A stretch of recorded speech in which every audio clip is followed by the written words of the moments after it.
Hello students, how are you. आज हम लोग कुछ नई चीज देखेंगे। इलेक्ट्रिक फील्ड और इलेक्ट्रिक फील्ड इंटेंसिटी में हम लोगों ने कुछ वेक्टोरियल फॉर्म होने के कारण कैलकुलेशन में कुछ टफनेस देखी थी। उसको रिमूव करने के लिए एक नया टर्म आएगा जो कि स्केलर फॉर्म में है, जो कि इलेक्ट्रिफिकेशन को नापने के लिए कन्वीनियंट है। इसके बहुत सारे इंस्ट्रूमेंट्स हैं। इलेक्ट्रिक फील्ड इंटेंसिटी बेस्ड थी फोर्स के ऊपर। फोर्स एक वेक्टर टर्म है और उसी वेक्टर टर्म के कारण इलेक्ट्रिक फील्ड इंटेंसिटी भी एक वेक्टर टर्म थी। वेक्टर टर्म कन्वीनियंट नहीं है, कैलकुलेशन मेजरमेंट थोड़ा सा डिफिकल्ट है, जबकि वर्क डन के ऊपर बेस्ड पोटेंशियल कन्वीनियंट है और इसके इंस्ट्रूमेंट्स हम लोगों के पास है। तो आज हम लोग पोटेंशियल जो कि रिलेटेड है with the electric field intensity, जो कि बेस्ड है वर्क डन के ऊपर, के बारे में पढ़ेंगे। ऐसा नहीं है कि पोटेंशियल इलेक्ट्रिक फील्ड इंटेंसिटी के साथ रिलेशन नहीं रखता है।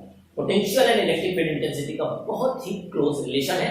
उसको हम लोग इंटीग्रेशन और डिफरेंशिएशन के रूप में आने वाले समय में देखेंगे।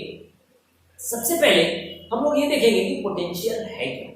लोअर क्लास में हम लोग पढ़ चुके हैं कि potential of a point is amount of work done to bring or carry a unit positive test charge from infinite to the electric field। यहाँ पे अगर कोई भी चार्ज है Q, इसके चारों ओर एक इलेक्ट्रिक फील्ड होगी। अगर इस चार्ज Q के इलेक्ट्रिक फील्ड के अंदर किसी भी पॉइंट A पर इनफाइनाइट से हम एक टेस्ट चार्ज लेके आते हैं, इनफाइनाइट से एक टेस्ट चार्ज लेके आते हैं, तो उस केस में हमें जो वर्क करना पड़ेगा, इनफाइनाइट से ए तक लेके आ रहे हैं तो W इनफाइनाइट ए इस टेस्ट चार्ज को लेके आ रहे हैं, जो कि इस चार्ज Q से R डिस्टेंस पर रखा हुआ है। ये डिस्टेंस हम लोग का R है। तो उस केस में potential of this point will be equal to W infinite R by Q naught। क्या यूं कह सकते हैं, it is potential of a point is equal to work done to carry a unit positive infinitely small charge which is known as test charge from infinite to the point in the electric field।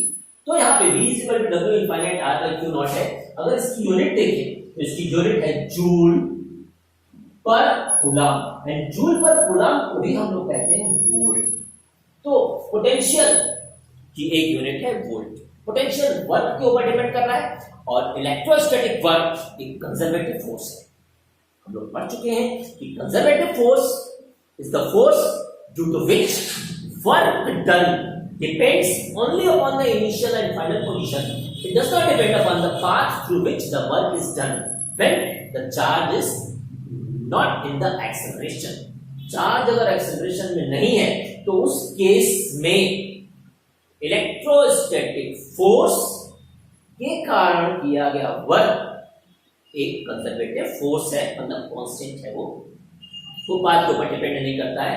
और इस बात का ध्यान देना है कि अगर charge accelerated है तो उस केस में वह कंजर्वेटिव नहीं होगा।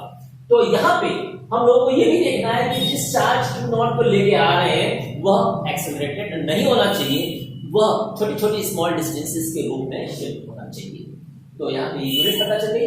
इस पोटेंशियल से हमें यह भी पता चलता है कि चार्ज की डायरेक्शन ऑफ मोशन किधर होगी, क्योंकि हम लोग ये भी जान सकते हैं इससे कि पोटेंशियल डिफरेंस के कारण चार्ज किस डायरेक्शन में मूव करेगा, और यही करंट को भी गवर्न करता है, क्योंकि एक स्केलर टर्म है। इसको मेजर करने के लिए हम लोगों के पास इंस्ट्रूमेंट्स हैं, वोल्टमीटर है, पोटेंशियोमीटर है, और भी बहुत सारे VTM, VM जैसे मीटर्स हैं जिसको हम लोग मेजर कर सकते हैं।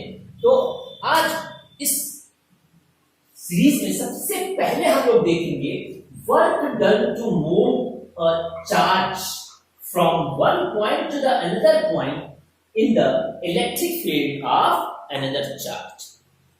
Suppose that we have a positive charge Q, positive charge Q है और एक चार्ज Q नॉट रखा हुआ है पॉइंट ए पर। क्यू नॉट चार्ज रखा हुआ है जो कि टेस्ट चार्ज है, बहुत छोटा है, इनफाइनाइटली स्मॉल है, इसकी इलेक्ट्रिक फील्ड इंटरेक्ट नहीं कर रही है with the electric field of this charge, means Q is bigger than Q naught and its influence is much more than the Q naught. अब हम लोग इस Q naught चार्ज जो कि इस चार्ज मान के चल रहे हैं तो हम लोग शिफ्ट कर रहे हैं from point A two point B through small distances dr, छोटी छोटी डिस्टेंस में हम लोग इसको शिफ्ट कर रहे हैं, इसलिए छोटी डिस्टेंस ले रहे हैं क्योंकि ये नॉन एक्सीलरेटेड होना चाहिए, तभी कंजर्वेटिव फोर्स का कॉन्सेप्ट क्लियर होगा। यहां पे ये वाली डिस्टेंस हम लोग ले रहे हैं, यहां से यहां तक की डिस्टेंस है आर बी, सफिक्स में भी है, और ये डिस्टेंस हम लोगों के पास है आर ए। तो ये कह सकते हैं कि हम लोग आर ए पोजीशन से आर बी पोजीशन पे क्यू नॉट चार्ज को शिफ्ट कर रहे हैं through small distances. For work done dw, छोटे से वर्क के लिए हमें छोटी सी डिस्प्लेसमेंट चाहिए, तो छोटी सी डिस्प्लेसमेंट है dr, छोटा सा वर्क है dw। यहां पे वर्क डन डॉट प्रोडक्ट है फोर्स और डिस्प्लेसमेंट का, यहां पे दोनों ही पॉजिटिव चार्ज है, so we are doing work against the repulsive force. जितना हम फोर्स बाहर से लगा रहे हैं जिसके कारण वर्क हो रहा है, उस वर्क की स्टोरिंग हो जा रही है in the charge Q not, वह स्टोरिंग हो रही है इलेक्ट्रोस्टैटिक पोटेंशियल एनर्जी के फॉर्म में, और जब हम लोग एक्सटर्नल फोर्स हटाएंगे तो जो Q नॉट है it will repel and get back. So basically जो भी इलेक्ट्रोस्टैटिक पोटेंशियल एनर्जी है वह कन्वर्ट हो जाएगी काइनेटिक एनर्जी में, इसलिए क्योंकि यह कंजर्वेटिव फोर्स भी है। तो यहां पे क्योंकि अपोजिट डायरेक्शन में, तो यहां पे लिख सकते हैं F D are cos, dot product में कॉस आता है, यहां पे कॉस 180 डिग्री, क्योंकि डिस्प्लेसमेंट अंदर की ओर है और फोर्स बाहर की ओर काम कर रहा है, इलेक्ट्रोस्टैटिक फोर्स बाहर की ओर काम कर रहा है। तो यहां पे हम लोग के पास मिल गया dw is equal to F D R cos 180 degree की वैल्यू होती है -1, और यहां पे dw फोर्स की वैल्यू है 1/4 pi epsilon not, q1 is q, q2 is q not and normal distance है r स्क्वायर, और यहां पे है dr, ये माइनस साइन हम लोग बाहर पुट कर दे रहे हैं, यहां पे आता है। तो अगर हम लोग वर्क डन निकालना चाहें dw, कहां से कहां तक आ रहा है, ये a से b तक जा रहा है, तो यहां पे हम लोग को मिल जाएगा -k 1/4 पाई एप्सिलॉन नॉट को हम लोग k लिख सकते हैं, here q not r to the power -2 dr। यहां पे बाकी बहुत कुछ कांस्टेंट है, हम लोग इंटीग्रेट कर रहे हैं इसको, कहां से कहां को इंटीग्रेशन हो रहा है, ra टू rb, ra से rb का इंटीग्रेशन हो रहा है। यहां पे जब हम लोग लेंगे तो dw का इंटीग्रेशन हो जाएगा w, कहां से कहां को जा रहे हैं, a से b, तो यहां पे है -k q नॉट। जब इसका इंटीग्रेशन करेंगे और फॉर्मूला पुट करेंगे तो इंटीग्रेशन आए -2 + 1 डिवाइडेड बाय -2 + 1, एंड इसकी लोअर लिमिट है ra, अपर लिमिट है rb। तो यहां पे हम लोग को मिल जाएगा wab will be equal to -k q not, denominator में एक माइनस आएगा जो कि इस माइनस को कैंसिल करेगा, और यहाँ पे हम लोग के पास बचेगा r टू द पावर -1 है ये, तो यहाँ पे है ra टू rb, ये माइनस इस माइनस से कैंसिल हो गया, यहाँ पे हम लोग को मिलेगा w in ab is equal to minus minus cancel हो चुका है, सो q नॉट के अपने जगह पे है, यहाँ पे हम लोग के पास मिल रहा है 1/r की लोअर लिमिट है ra टू rb। तो यहां पे अब लोगों को मिल रहा है wab is equal to k, that is 1/4 pi epsilon not q not 1 upper limit है rb -1/rb। So this is the work done, इसको हम लोग चाहे तो लिख सकते हैं wab is equal to 1/4 pi epsilon not q not 1/r r b minus 1 by r a. ये वर्क डन है from one position to another position inside the electric field. अब यहां पे हम लोगों को पोटेंशियल चाहिए, पोटेंशियल के लिए वर्क डन फ्रॉम इनफाइनाइट चाहिए। तो वर्क डन फ्रॉम इनफाइनाइट के लिए अब हम लोग बेसिकली चाहिए v, v R which point, v R this point. तो बेसिकली हम लोग को चाहिए v b। तो vb के लिए हम लोग के पास होना चाहिए w इनफाइनाइट b, मतलब इनफाइनाइट से चार्ज q नॉट को हम b तक लेके आए डिवाइडेड बाय q नॉट।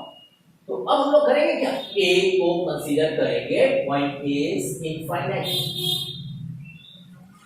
और पॉइंट बी को उतना ही रहने दे रहे हैं।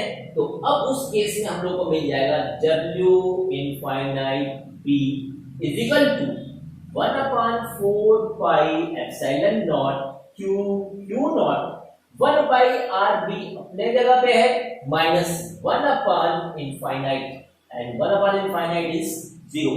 तो यहाँ पे हम लोग को मिल जाएगा w infinite b is equal to 1/4 pi epsilon not q not 1 by r.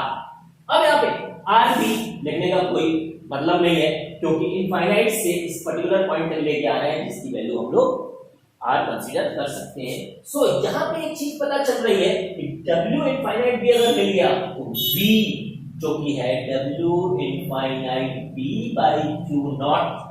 तो यहाँ पे हम लोग को मिलेगा 1/4 pi epsilon not q not, एक q नॉट इसमें आ रहा है 1 by R. q not numerator का डिनोमिनेटर से कैंसिल हो जाएगा, 1 बाई आर बचेगा। तो v potential of this point p यहाँ पे हम लोगों को बचेगा 1/4 pi epsilon not q by R. So potential में v is directly proportional to magnitude of charge and inversely proportional to single power of distance। ये single power of distance के ऊपर डिपेंड कर रहा है। एक बात और ध्यान देना है कि जो भी वर्क हो रहा है एक्सटर्नली वही वर्क इसके अंदर इलेक्ट्रोस्टैटिक पोटेंशियल एनर्जी के फॉर्म में स्टोर हो जा रहा है। अब यहां पे अगर हम लोग ग्राफ प्लॉट करें between the potential and distance, तो ये अगर एक्स एक्सिस पर हम लोग आर लेते हैं, डिस्टेंस लेते हैं और वाई एक्सिस पे वी लेते हैं, तो यह इस तरीके से फॉलो करेगा। Electric field inversely proportional to r square की, but this potential is inversely proportional to 1 by r. तो यहाँ पे इसका जो वेरिएशन है वो थोड़ा सा डिफरेंट होगा than that the electric field. यहाँ पे एक और इंपॉर्टेंट चीज देखनी है कि अगर हम लोगों को पोटेंशियल मिलने के बाद पोटेंशियल डिफरेंस का टर्म लेना है, हम लोगों ने लिया WAB। अगर हम लोगों को A और B के बीच का पोटेंशियल डिफरेंस लेना है तो अब हम लोग थोड़ा सा दूसरे वे में यहाँ पे वर्क करेंगे। If we want to find out the potential difference, because potential is a different thing, we want to find out the potential difference। Potential में हमारे पास इनफाइनाइट टर्म आ रहा है और इनफाइनाइट टर्म बहुत ज्यादा स्पेसिफाइड नहीं होता है, और वैसे भी पोटेंशियल बहुत ज्यादा इंपॉर्टेंट नहीं है, हमारे लिए ज्यादा इंपॉर्टेंट है पोटेंशियल डिफरेंस, क्योंकि पोटेंशियल डिफरेंस के कारण ही इलेक्ट्रिक करंट फ्लो करती है। तो यहाँ पे हम लोगों को सबसे पहले पोटेंशियल डिफरेंस के लिए हम लोग WAB बाई Q नॉट यहाँ डिवाइड कर दें, तो 1/4 pi epsilon not Q not by Q not फॉर्मूले में है फॉर द पोटेंशियल, तो 1/RB माइनस 1/RA मिल रहा है। इसको थोड़ा सिंप्लीफाई करेंगे तो हम लोग को मिल जाएगा WAB by Q not is equal to K, Q not cancel हो जाएगा, Q बाई R सफिक्स में B minus K Q by R A। या पोटेंशियल है of this charge Q at point B and यह potential है due to charge Q at point A। तो अब हम लोगों के पास मिल रहा है WAB इज इक्वल टू, यहां पे हम लोगों के पास मिल गया VB माइनस बी ए। तो W A B by Q not is equal to this much, या हम लोग लिख सकते हैं W A B is equal to V B minus B A into Q not. तो यहाँ पे सब चीजों का ध्यान देना पड़ेगा और आगे की ओर इसी से हम लोग या इसी के हेल्प से हम लोग कंजर्वेटिव फोर्स को भी प्रूव करेंगे। उसके पहले एक जरूरी चीज हम लोग को ये देखनी है कि अगर हम लोग दोनों चार्ज में से किसी एक चार्ज को नजदीक ला रहे हैं तो इसका मतलब ये नहीं हुआ कि दूसरे चार्ज में कोई मोशन नहीं है। If we are bringing two charge from infinite to the particular distance, if we are bringing two charge from infinite to a particular distance, then that work will store in the form of potential energy in the system. This is a system of two charge.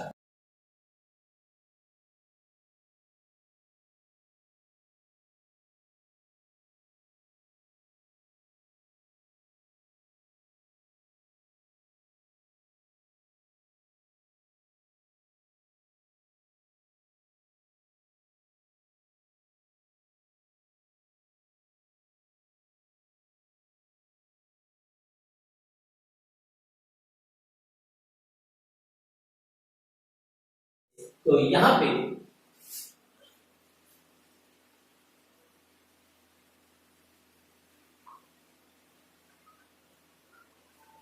we are bringing two charges q1 and q2 to small distances from infinite to the finite distance. Charge q1 is fixed and charge q2 is at the infinite. We are bringing this charge q2 from infinite to the r distance from charge q1 through small distance dr। तो फिर वही काम करना है, यहाँ पे है w या dw is equal to f into dr। तो वही सिमिलर नेचर के चार्जेस हैं, तो यहाँ पे f dr में हम लोग को मिल जाएगा f dr cos 180 degree. And cos 180 degree की वैल्यू के लिए हम लोग यहाँ पे देखेंगे 1/4 pi epsilon not q1 q2 by r square dr और इसकी वैल्यू है -1। तो dw यहाँ पे मिल जाएगा k q1 q2 माइनस बाहर है, यहाँ पे इंटीग्रेट करेंगे from infinite to distance r, यहाँ पे हम लोग को मिल जाएगा r to the power -2 dr। और लिमिट कहां से है, इनफाइनाइट टू r। शुरुआत हम लोग करें इनफाइनाइट से और r पे लेके आ रहे हैं, तो यहाँ पे हो जाएगा w infinite to r, finite distance पे लेके आ रहे हैं k q1 q2 और यहाँ पे हम लोग को मिल जाएगा, थोड़ा डायरेक्ट करते हैं, इसका करेंगे तो r to the power -2 + 1 divided by -2 + 1 infinite to r। ये माइनस से कैंसिल हो जाएगा जैसे पिछले बार हुआ था, k q1 q2 और यहाँ पे बचेगा 1/r इनफाइनाइट टू r। तो यहाँ पे हम लोग के पास है k q1 q2 और 1/r माइनस 1/इनफाइनाइट। तो इसलिए हम लोग के पास बचा k q1 q2/r। तो this is the work done which will store in the form of electrostatic potential energy, in the system of two charges। अगर दोनों ही चार्ज सिमिलर नेचर के हैं, तो दोनों ही एक दूसरे को रिपेल करना चाहेंगे, तो दोनों ही नेगेटिव है तो इंटू करेंगे माइनस का तो प्लस हो जाएगा, दोनों ही पॉजिटिव है तो प्लस ही रहेगा। पर अगर दोनों में से एक भी चार्ज नेगेटिव है, तो उस केस में एक अट्रैक्टिव फोर्स काम करेगा, तो वहां पे W इनफाइनाइट R कितना मिलेगा। तो यहाँ पे हम लोगों को इलेक्ट्रोस्टैटिक पोटेंशियल एनर्जी U की वैल्यू मिल जा रही है 1/4 pi epsilon not q1 q2/r।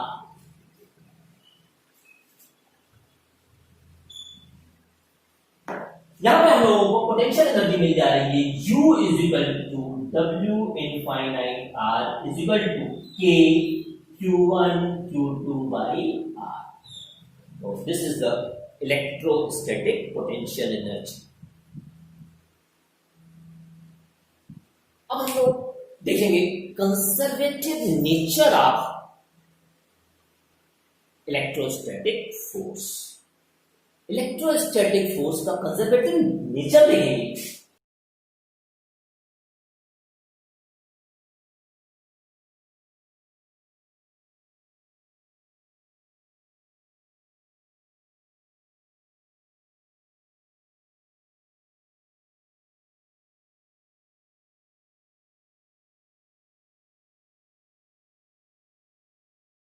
Now we will find out the conservative nature of electrostatic force. Conservative nature of static force. Conservative nature proof करने के लिए हम लोग किसी चार्ज को एक क्लोज लूप पे मूव कराते हैं। मान लेते हैं कि चार्ज Q है जो कि मूव कर रहा है from A to B through C। A to B move कर रहा है C से और वो लौट रहा है थ्रू पॉइंट D। पांच दोनों के अलग अलग, पर initial and final position same है। चार्ज Q मूव कर रहा है from A to B to C और वापस लौट रहा है from B to A through D। इस पूरे में अगर work done is equal to 0 है, अगर वर्क डन 0 है इसका मतलब वह इलेक्ट्रोस्टैटिक फोर्स को कंजर्वेटिव फोर्स बना रहा है, क्योंकि कंजर्वेटिव फोर्स के लिए work done due to force depends only upon the initial and final position, does not depend upon the path through which the work is done। यहाँ पे हम लोगों ने दो पाथ लिया है ACB और BC3DA। तो यहाँ पे हम लोगों को ये देखना है कि WACBD की वैल्यू किसके बराबर होगी। यहाँ पे हम लोग दो पार्ट में इसको डिवाइड कर सकते हैं, तो यहाँ पे हो जाएगा WACB प्लस WBDA। यहां पे WACB की वैल्यू हम लोग को मिल जाएगी इस फॉर्मूले से। A से B तक जा रहा है थ्रू C, तो यहां पे हम लोग क्या मिल जाएगा VB माइनस VA एंड 2। इसी तरीके से WBDA हम लोग को मिल जाएगा VA माइनस BB 2। अगर इन दोनों को हम लोग जोड़ते हैं तो WACB प्लस WBDA की वैल्यू मिल जाएगी हम लोग के पास BB minus VA into Q0 plus VA minus BB into Q0। जब जोड़ेंगे तो ये वैल्यू आ जाएगी 0, तो पूरी की पूरी वैल्यू 0 आ जाएगी। WACB और WBDA की वैल्यू आ जाएगी WACBD। ACBD एक क्लोज लूप में किया गया, अगर ये 0 है इसका मतलब इलेक्ट्रोस्टैटिक फोर्स जिसके कारण ये वर्क हो रहा है, जिसके कारण चार्ज एक क्लोज लूप में घूम रहा है, तो वह एक कंजर्वेटिव फोर्स है। हम लोगों ने देखा कि पोटेंशियल क्या है, पोटेंशियल से कैलकुलेशंस आसान हो जाते हैं। ये स्केलर टर्म है तो इसको हम लोग बड़े आराम से ऐड या सब्ट्रैक्ट कर सकते हैं। एक बात तो और ध्यान देना है कि यह conservative nature of electrostatic force हम लोग इंटीग्रेशन मेथड से भी निकाल सकते हैं। जब हम लोग इस पोटेंशियल का इंटीग्रेशन फॉर्म देखेंगे, basically potential is nothing but line integral of electric field, इसको हम लोग नेक्स्ट लेक्चर में देखेंगे। यहाँ पे अगर मल्टीपल चार्जेस हैं तो मल्टीपल चार्जेस के कारण जो भी पोटेंशियल्स हैं वो सारे के सारे स्केलर फॉर्म में होने के कारण इजीली ऐड हो जाते हैं, इसलिए हम लोगों को बहुत ज्यादा परेशानी नहीं आती है। अगर बहुत सारे चार्जेस हैं तो उसके लिए एनर्जी निकालने के लिए भी हम लोग U is equal to U1 plus U2 plus U3 करके सबके स्केलर फॉर्म लेकर विद साइन हम लोग ऐड कर लेते हैं। इसमें हम लोग को न्यूमेरिकल्स मिलेंगे कि 3 charges are placed at the vertices of an equilateral triangle. What is the potential energy of that system? अगर चार्जेस के मैग्नीट्यूड दिए हुए हैं तो उस केस में हम लोगों को कैलकुलेशन में बहुत आसानी होती है। यह पोटेंशियल का इंट्रोडक्शन इलेक्ट्रिक फील्ड के मुकाबले बहुत आसान है और इससे कैलकुलेशंस इजी हो जाएंगे। तो आज हम लोगों ने इंट्रोडक्शन ऑफ पोटेंशियल देखा, उसके बाद दो चार्ज को एक दूसरे की तरफ लाने के लिए बर्तन देखा, वही बर्तन उसके अंदर इलेक्ट्रोस्टैटिक पोटेंशियल एनर्जी के फॉर्म में स्टोर हो जा रहा है। उसका कंजर्वेटिव नेचर देखने के लिए हम लोगों ने WAB और इस फॉर्मूले का यूज किया। अब आने वाले नेक्स्ट लेक्चर में हम लोग रिलेशन देखेंगे between the electric field and potential, उसकी दोनों रूप देखेंगे।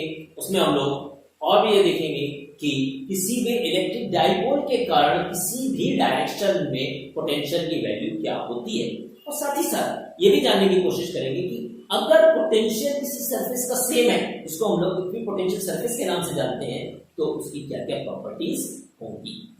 Okay, thank you.